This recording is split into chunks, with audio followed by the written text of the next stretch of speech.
नई के चलाना दुल्हन नई के चलाना, इहाँ मैं के ना ससुरवा दुल्हन नई के चलाना, इहाँ मैं के ना ससुरवा दुल्हन नई के चलाना।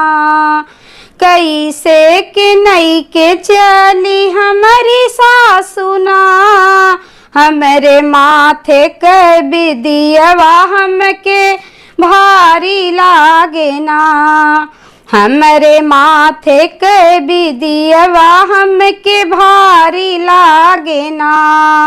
माथे के बिदिया बहुआ गलियां धैल्याना, बहु बगलियां धैल्याना, जैसे मम्मी तोरी सिखाव वैसे नई के चलाना, जैसे मम्मी तोरी सिखाव वैसे नई के चलाना। इहाँ मैं के ना ससुरवा दुल्हन नई के चलाना, दुल्हन नई के चलाना, दुल्हन नई के चलाना, इहाँ मैं के ना ससुरवा दुल्हन नई के चलाना।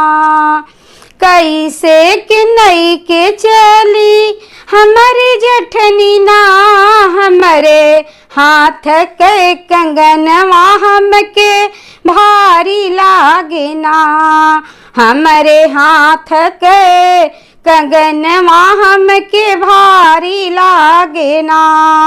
हाथ के कंगनवा बहु अगलियां धैल्याना, बहु गलियां धैल्याना, जैसे चाची तोरी सिखाव वैसे नई के चलाना, जैसे चाची तोर सिखवनी वैसे नई के चलाना। दुल्हन नई के चलाना, दुल्हन नई के चलाना, इहाँ मैं के ना ससुरवा दुल्हन नई के चलाना। कैसे के नई के चली हमारी ननदीना, हमरे पाँव के पजनिया हमके भारी लागे ना, हमरे पाँव के पजनिया हमके भारी लागे ना। पाँव के पजनिया भाभी अगलियां धैल्याना, भाभी बगलियां धैल्याना, जैसे भाभी तोरी सिखवनी वैसे नई के चलाना, जैसे भाभी तोरी सिखवनी वैसे नई के चलाना।